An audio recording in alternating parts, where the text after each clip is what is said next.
Welcome to Demond Does, the 6 questions where the same 6 questions can tell a unique story. I am your host, Demond, father of 2, husband of 1, and leader of this here Demodcast. Thank you if it's your first time, and thank you if it's your next time for joining us on Demond Does. Before we get started, please remember to leave a 5-star review wherever you downloaded this from. Leave some notes or comments or whatever, because it helps the show grow. I don't know how it works, but those are the rules, and that's what we're going with. And now on with the show. My next guest is a huge Harry Potter fan. This is DeGraft, aka Pettywise, aka Drums Over Flats, aka I pour my milk before the cereal, aka Save it, bitches. How are you doing, man? I'm doing good. Excited to be here. I don't know if it's a competitive fire in me, but one of my co-hosts was on here before, so I've got to make sure this comes out much better. So I'm excited to get going. First of all, thank you for taking time out to talk to a perfect stranger. I appreciate it. I always take the opportunities to meet new people, and anything that can get me away from the craziness of 4 kids, 1 wife, and no pets. I'll take advantage of each time. Take care of those quiet moments when you can, because they're few and far between, I'm sure. It's crazy. You would think, because my age gaps we had it perfectly until our last child. So my ages are 15, 10, 3, and then 9 months old. So they were all around 6 years age difference. Another one being in college at the same time, which would have been perfect. Brilliant. But now and then we had this. We messed up the math on the last one. We're okay. Before we get started into the 6 questions, where would you like to be found on the internet? In my intro, which they'll probably get on me later, I forgot to shout out the podcast that I'm on, Those Guys Over There. You can find us on Twitter at Those Guys Over There. No, I always get this wrong. At TGOT Podcast. On Instagram at TGOT Podcast. And you can find me on all socials at Pettywise87. Pettywise. When first time I saw, I was like, that is amazing. Where did you get that from? Where did that moniker come from? So I have to credit my wife for coming up with the moniker. I live by my life by being petty. I used to call myself the habitual line stepper, among other monikers. I had never seen the original It's movie, but when the remakes came out, me and my wife saw it, and she said, "Yeah, that's Pennywise the clown." After a couple minutes, she was like, he said something extremely petty to the main character, something about Georgie floating. And I was like, that's super petty. And she was like, yeah, you should probably call yourself Pettywise. And I was like, oh my God, you've just created a brand. And here we are. Yes, I love it. All credit to her. I usually don't tell her that I credit her with it, because she's got enough to hold over me. But I'm sure you can agree, as a husband, we usually cannot get ahead. We're always playing from behind. We're always playing for overtime. There's never a win. It just play for overtime. Yes. Get some more time. Yeah.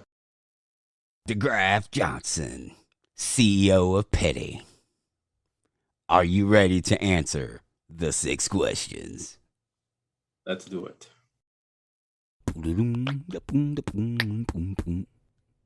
Question number 1. When did you know you wanted to get into podcasting? I didn't really know I wanted to get into podcasting. It just it was like a perfect storm.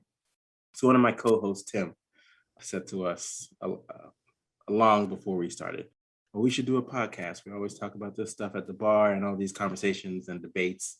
They usually become very heated. We have all these. And he was like, we should record it, and because I'm sure people would like to listen. And I was like, no, I don't even know what a podcast is. I don't want to have the things I say to you when I'm upset recorded. So no way. it kind of died down. And then we were taking a long trip down to Atlanta for a family thing, and music was getting on my nerves. I was like, what else can we listen to? And my wife said, oh, we can listen to a podcast. I was like, okay, I don't know what that is, but put something on. And she put on, Amanda Seales had just come out with her podcast. So we listened to one of those episodes. And I'm listening to it, and halfway through, I'm like, this is a podcast? You just talk about whatever you want, and that's it? I was like, we should have been doing this years ago. So I come back from that trip, and I'm like, guys, listen, I have the perfect idea. Let's do a podcast. Tim was pissed. He was upset. I was like, yeah, I don't know why no one's ever brought this up before, knowing full well that he's been trying to get us to do it for a while. But that's kind of what got me into it, because he was right. I just didn't take the time to really look into what a podcast was. I mean, to a certain extent, I knew what they were, but I had heard they were like actual play podcasts or like criminal podcasts, something that really had a theme. Whereas when I listened to Amanda Seales' podcast, she was just talking about anything. I was like, we can do that all day. How did you come up with the name Those Guys Over There for your podcast? So that's another story. So me and Phil, another one of my co-hosts, we met in high school. He had already known had already known Jeff, excuse me. And then I met our other two co-hosts, Tom and Tim, through college. And then we all kind of got together. So after we graduated college, we had that streak of 3 or 4 years where every other Friday or Saturday, we were in somebody's club, somebody's bar, somewhere, just having a good time. And we're all 5 different personalities, but none of us are really introverted, especially when we're out drinking. So we were at this one hookah lounge in DC. We were just having a good time. It's one of our friends' birthday. And there was a party of women with one gentleman that were just kind of fixated on what we were doing. The lady buys our entire table around the shots, and we hear her say, yeah, this is for those guys over there. They're having a good time, they're partying. And I don't remember who kind of decided we would co-opt that as a name, but it came from some random lady who wanted to party with us, about us all these shots.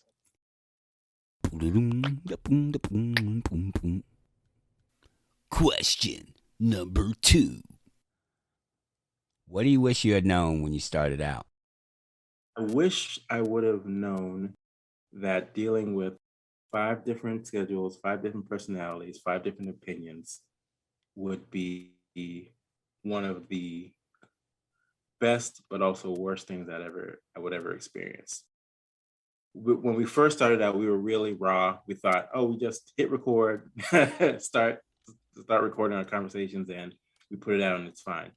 We had no structure. We had no kind of hierarchy as far as, all right, when there's a disagreement on how to proceed, how do we kind of break that log jam? So we had some issues in the beginning where we wanted to take different directions, and we were like, everyone gets an equal vote, and if we all don't agree, we don't do it, which is a terrible way to run a podcast or a business or really anything in your life. So I wish we would have done more in the beginning to structure how decisions would be made, how to divvy up kind of different tasks between producing the podcast. Because the fun part is what we're doing now. We're sitting here and recording and we're having a good time, but it's the social media, the marketing, the editing, and all the other things behind the scenes that, again, I was very raw to what podcasting was about. I didn't even know that I'd be interested till I heard that one podcast. So had I known or even done more research about the process of putting a podcast together,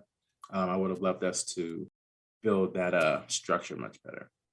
So anybody who's listening and is thinking about doing a podcast, if it's easier if it's a solo podcast because you're the sole decision maker, you do what you want. But if you got two or three other people that you're working with, you've got to really have a good plan in place as to how different either conflicts or just decision making in general is going to be handled.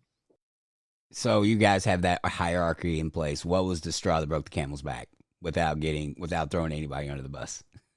No, I'm petty. I'll throw Eddie and everybody off the bus. I tried, guys. Listen. The person that I butt heads with the most, and anybody who listens to the show, who listens to our show will probably guess, is Tim. I don't know what it is about that light-skinned, bald-headed dude, but we just don't get along sometimes. And it's not even that we don't get along. He's very opinionated, but he's usually wrong. And I can't allow someone who's wrong to get away with it. The other guys are more amenable. They're like, oh, that's just Tim. Da, da, da. Nah, I can't. So a lot of times it's a battle of attrition because neither of us want to budge. And it got to a point where the guy said, all right, we have to find a way to either break the tie because neither of you guys are going to sway the other guy's way, or we don't know how long we can continue doing this podcast. So I would definitely say me and Tim were the catalyst to making sure we had checks and balances in place. I'll call it that. When we started, we wanted to be consistent, and we just kind of crank them out. I think we have like 6 or 7 lost episodes that we'll probably never see the light of day, just with how things went. But yeah, we try to be real consistent. Have you feel like you've hit a stride, like where you've got kind of like a rhythm to not only, how your shows go, and the structure and everything, but also the behind the scenes stuff, with the editing, like you were talking about earlier, with the editing and the marketing and all that? No, I don't think we've caught a stride, only because I think we succeed more when we're uncomfortable. I think if we were too complacent in how we have things, you would kind of hear that in the show. And we've been in that point, especially with the pandemic, because we started before COVID. So we were meeting, first it was weekly to record, and then wives started chirping up. So we started meeting bi-weekly and recording 2 episodes at a time. And then it went to not doing everything through Zoom. And the energy would be different, and the interaction would be different because it's just a different vibe online versus in the same room. So we had a point, like right when the pandemic started, we were recording that, we were like, the show is not the same. We've got to switch up what we're doing to bring that feel back. Because before we were a little bit more structured, where we'd have a topic and then we have 2 or 3 topics that would branch off of that. So we have like an outline, and we knew we'd want to stay around this. But we knew in person, we could riff off each other and kind of take it wherever it needs to go. Over Zoom, since we don't have that same energy, we abandoned the topic piece. We would have talking points that weren't related. So we know if something was dying, we could just switch to a new talking point and take it from there. And we found that the less structure we had, the more relaxed we were in what we were talking about, and we could kind of recreate that same kind of feel we had when we were in person. We're always going to be that way, only because once I feel I'm getting too comfortable, we've got to switch something up. I just feel like there's complacency in that. So Jeff would love to hit a stride because he's very process oriented. So I know I get on his nerves with, oh, okay, it's time to change this and we can't continue doing this. But I feel that's what keeps it fresh. Question number 3. What's your go-to order at your favorite hometown restaurant? So my favorite hometown restaurant is going to be very pedestrian. It's Chipotle. So I'm going to give you what my order is, but I'm also, at any chance I get, I educate the masses on what to do when you go to Chipotle. So for me, chicken bowl, well, it's a chicken and steak bowl, double meat, white rice, pinto beans, the fajita veggies, corn, salsa, and cheese, and then in the burrito or a bowl, depending on how I'm feeling. This is my favorite restaurant because when me and Phil were in high school, we played a lot of basketball. And as a 16, 17, 18-year-old, the metabolism is way different than it is now. Ooh. So we would go to Chipotle and we'd have a burrito before we play. We play maybe 2 or 3 hours, then we go back to Chipotle and order 2 more burritos and eat them all in one sitting. Wow. And we never got tired of it. And this is like maybe a 2 or 3 times a week deal. Now for the tips in Chipotle, don't make these mistakes. 1, if you want double meat, you can't tell them right away. Because if you tell them you want double meat, for whatever reason, the workers at Chipotle, they feel like they're owners, like they have to ration the food from you. And I'm like, bro, it's not yours. You're not taking it home. Like, just give me the food I want. So for me, I get chicken and steak. So I just tell them when they ask me what meat do I want, I say I want chicken. They'll take the scoop and put it in. Now you've seen what their full scoop is. So when you go back and say, actually, you know what, I want steak too, double meat. If they try to give you less on the steak, you already seen what their true proportion is for a regular scoop. So you can call them out right then and there. So always delay your double meat order until you see what the first scoop looks like. And then I got so many tips. I'll just do this one too. Just this is a big one. Never online order. You have to watch them make your food. Just like with the meat portions, you're not in front of them. They don't care what they put in the bowl. They know that you're gonna pick it up, walk out, go home and be disappointed. Never order online. You gotta watch them put it together for you. Tips I never would have thought about until now. Let's see, you always learn something here on Demand Does. And once again, I think this is the first time that I'm like, wow, that was a really good tip. I'd never even thought about that on this question because it usually comes with the next one. There you go. I'm switching it up on you. Yeah, that's what you said. So, okay. Well, you switched up my intro. Now you switched up where I get my epiphanies and new information. It's a win.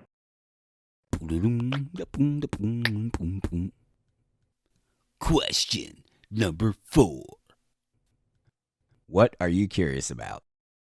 For me, it's how life actually works. I don't believe in reincarnation in a sense. I don't think if this life ends, I could come back as a butterfly or anything like that. But I do believe that things keep going. So if I were to pass away today, I feel like I go from, let's say I make it to 80 years old, pass away. I feel like the next thing I'm going to experience is new life again. And I don't really know how I feel about the whole time aspect. I don't know if it's within the same time or if it's just kind of a loop where I'm back in 1987, born again, and it just kind of relives. But you've seen examples of people standing next to like paintings from like the 1500s and it's the exact same face, right? So that's why I feel like you go through life so many different ways, so many different times throughout time that there's no true. So DeGraft Johnson may end, but the essence of you and how you go throughout just time in general, that doesn't end. And I don't even know how I would even explain that to make sense to some people, but it just feels like there's more to just whatever this life is. And I'm not really a religious person or spiritual in a way. I just think that the essence of life you can't be lived once.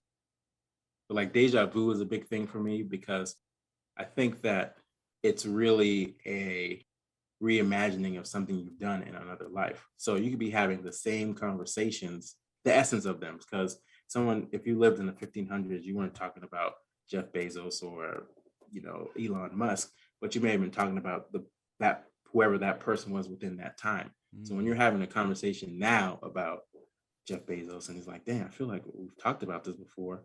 You may have been talking about King Louis the 32nd. I don't know, but it's just something that I feel like DeGraft has, everybody has lived many different lives before and will continue to until, who knows, the reverse Big Bang. I don't know. I thought you said you weren't very deep or didn't think about these kinds of things. I used to say before I started a podcast, I used to say that I don't have an opinion on anything. I just kind of go with the flow. But what I didn't realize was I didn't feel the need to have to impart my opinion on anyone else.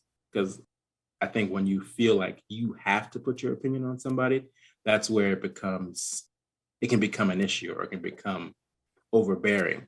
If someone asks you my opinion, I'll give it to you if you ask, but I'm not going to get on a soapbox and say, this is what I think, and you need to think this too. To a certain degree, if you don't ask me what I think, I assume you don't care or you're stuck in whatever way you think. So I'm not going to waste the time in this life to try and convince, unless you're Tim. If you're Tim and you're extremely wrong, I have time for that. But other than that, I don't have the time to continue to argue with anybody or try to change who anybody is for better or worse, because that's not my charge in life. That makes a lot of sense. Okay. Something I'm curious about. You've been hit by a car 3 times. Yes, I have. It is. It's been like in like different stages of my life.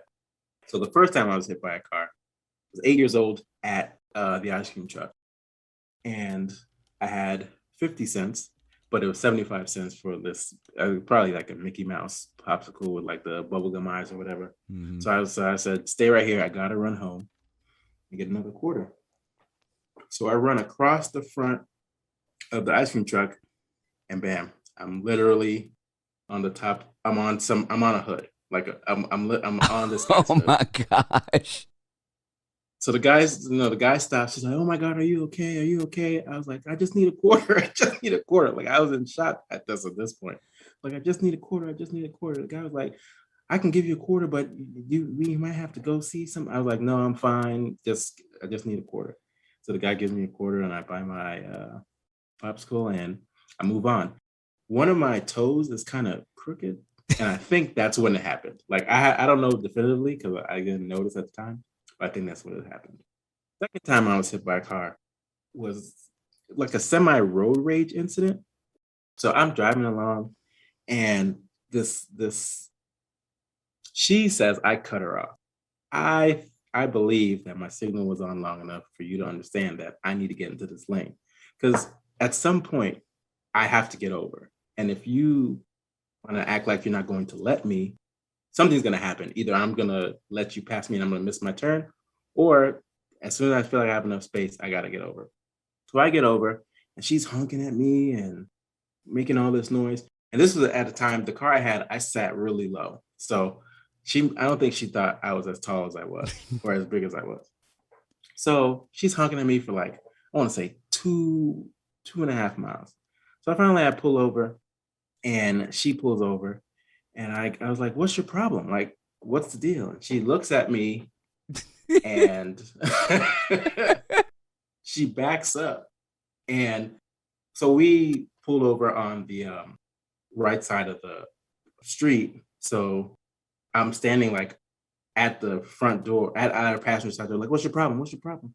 She backs up really fast and goes to get back in the street. I'm like, "All right, fine, whatever." But she clips me with the passenger side of her car. Oh my And gosh. she keeps going, and I went to the urgent care. They said it was fine, but she hit me pretty hard. And that was a dagger. I never got a license plate or anything like that, and since nothing was wrong, I just kind of I never ever again got out of the car. Anybody honking at me, any road rage incident, I was like, I'm done with that. Lesson learned. Yeah, but well, maybe I got hit by a car one more time. So the third time I got hit by a car, me and my wife were at this like early morning brunch, and you know how brunch goes. The drinks are flowing, Mhm. and people don't do this at home. But the drinks were flowing, and we go to leave, and my car got towed from where I parked down in DC. They towed my car. So I said, "Where do you guys tow?" They all the way like 5 or 6 blocks down the road. So I had to walk drunkenly down DC to go get my car. And my wife wasn't too far off of where I was. So I was like, "You just sit here. I'm gonna go get the car." So I go get the car, and I'm going. I thought it was time to cross the street, but it obviously wasn't, because this car. I'm in. I'm not. I'm like probably took 2 or 3 steps off the curb into the crosswalk, hit by another car. Like I'm back on a hood. And the guy's like, What? "What are you do? What are you doing? What are you in the street?" And I was like, "My bad, my bad. I'm sorry. I apologize. I'm just trying to get to my car." I get back on the curb. He's throwing all type of obscenities. I'm like, I get to a point where I'm like, "You hit me, bro." Like, all I need to do is line the street, and you have a problem. But it's okay. And I finally get to my car, and I drive back to go pick up my wife. She's nowhere to be found. Oh, no. Now I'm driving around DC looking for my wife. And then I'm at a stoplight. I just see her crossing the street. I'm like, what are you doing? Where are you going? And then we finally get home. Again, don't do this at home.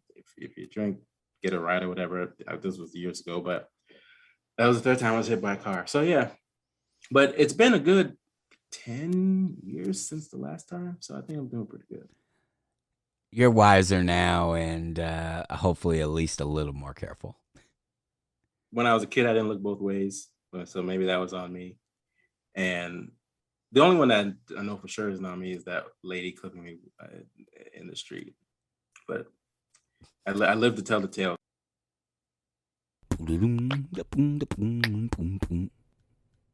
Question number 5. What should I have asked that I didn't know enough to ask? We didn't talk about the most controversial thing in my life. And I teased it a little bit in my intro. I pour the milk before the cereal. I heard that and then I was like, is that like just an AKA funny thing or is he serious? I'm 100% serious.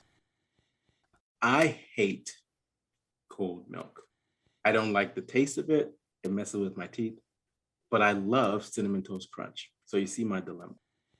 So I pour my milk and I pop it in the microwave for 35 seconds. Exactly. The milk isn't hot. It just doesn't have a chill. So then I pour my cereal and I can enjoy it. If I have any cereal, really, if I have it with cold milk, it's just not enjoyable to me. So that's the reason I pour my milk before my cereal.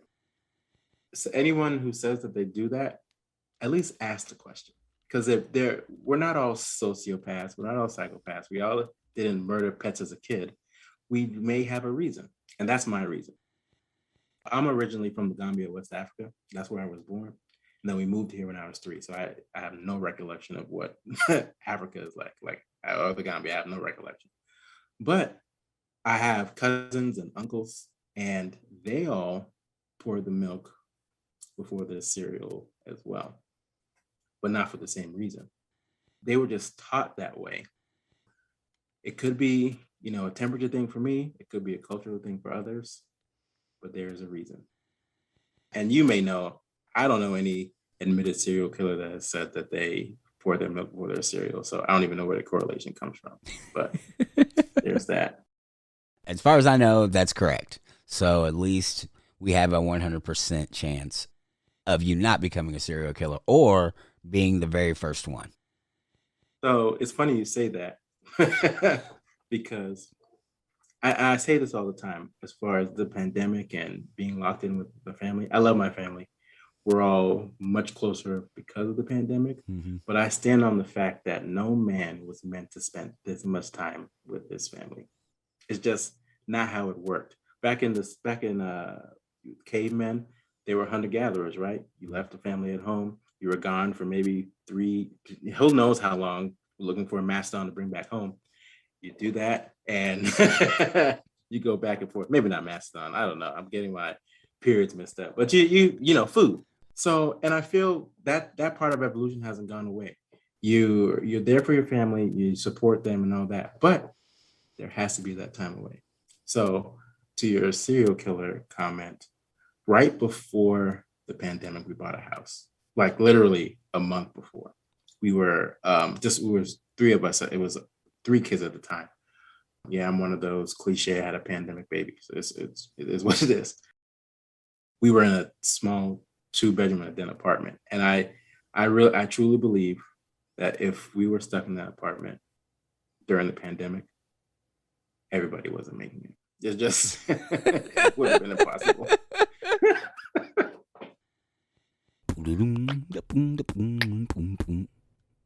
Question number 6. If you could create a new holiday, what would it commemorate? I'm going to have to cheat on this question.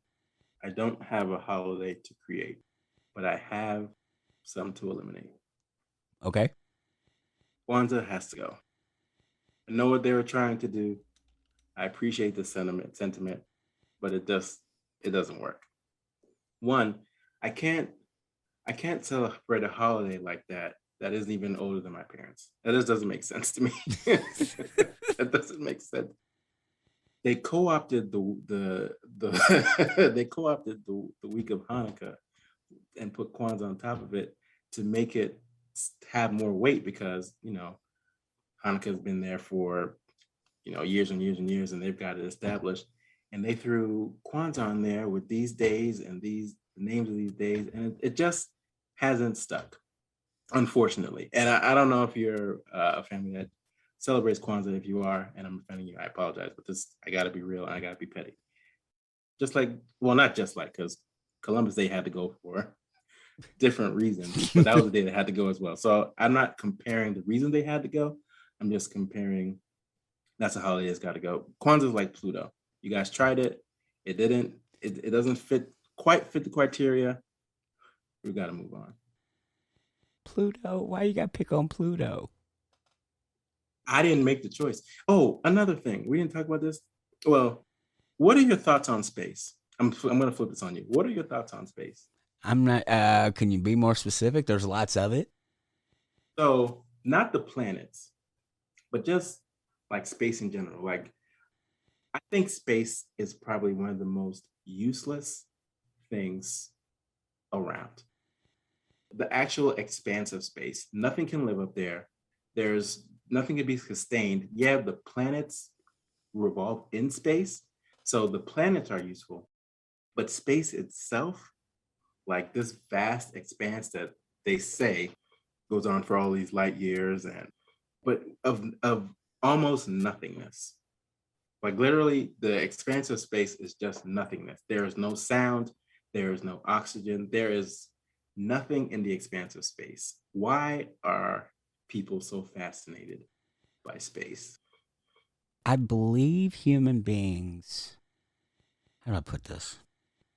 We're always looking for answers. That's one thing we do as a species is ask questions. Whether we get the right answers or not is a totally different ball of wax. But we ask a lot of questions.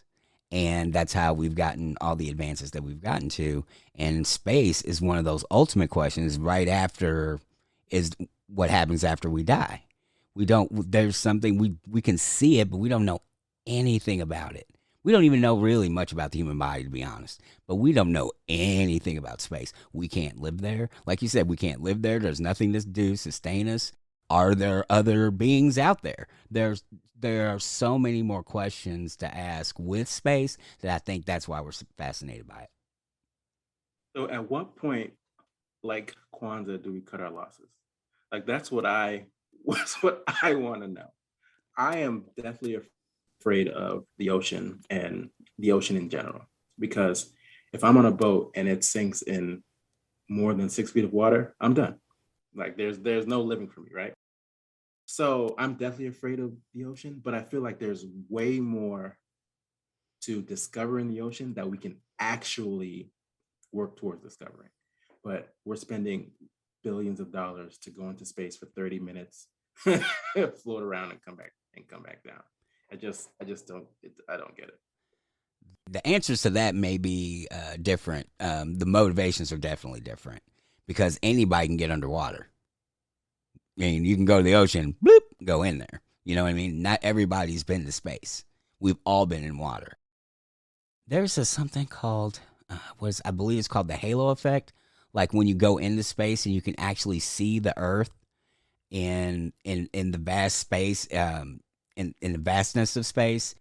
It can help ground a person to realize that, we are one small part of a big group or a big collective, and this is all that we have on, as far as the planet goes, at least as far as we know so far. I just met you, Demand. So am I in trouble? $1.5 million to get grounded. I don't. I'm not saying I agree with you. What I'm saying is that the halo effect does happen, and if enough people, billionaires, actually go up there, and maybe they're like, oh, maybe we do need to save this planet because this is the only rock we got. But no, we keep sending sociopaths up there. It's like, oh, I know what I want to do. I want to send stuff into space now and go ruin outer space too. End rant. But Yeah.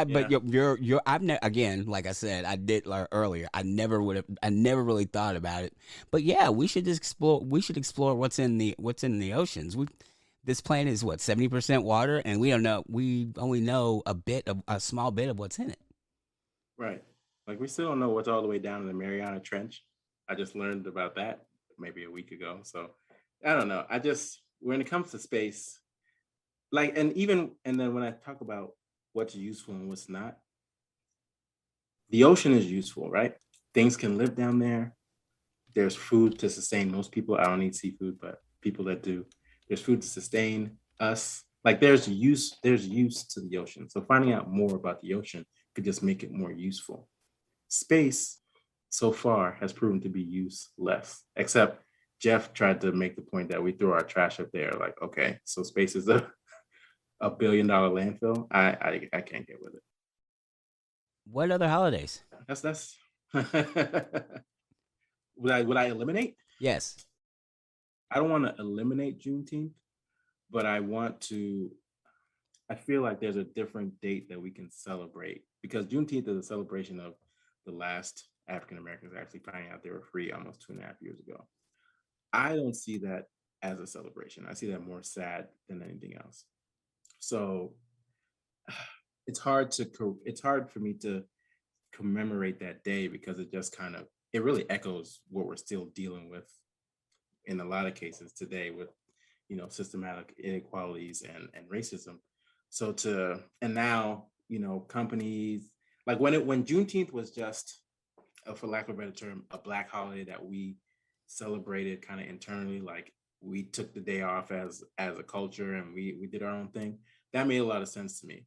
Now that it's becoming a national holiday and Target is selling Juneteenth shirts and companies are, trying to appear, for lack of a better term, because I hate this word, but woke, and giving all their employees off for the day, it just cheapens it even more. It was like it's not for you in a sense. So, and a lot of people disagree with me that the national recognition and all this and all that, that's not going to change anything. Like that's not changing anything with our cultural landscape, what's going on with racism within different sectors and society. So I could care less about Juneteenth being nationally recognized because it's not changing anything. So if Juneteenth go back to being an underground black holiday, I'd love that. Wow, I like that. DeGraft, thank you so much. Thank you for your time. I appreciate it. Thank you. I hope I was able to entertain. That's what I like to do. So I had fun. I hope you did too. And like I said, as long as I get one more listen on this episode than Jeff's, I'm good to go. And thank you once again for tuning in for Damon Does. And if you could take a quick minute, if you hadn't already, please go on to your favorite podcast app and leave a review, leave a 5-star or the highest number of stars that you can give so more people can see the show. That's how it gets seen. So until next time, see it, hear it, speak it,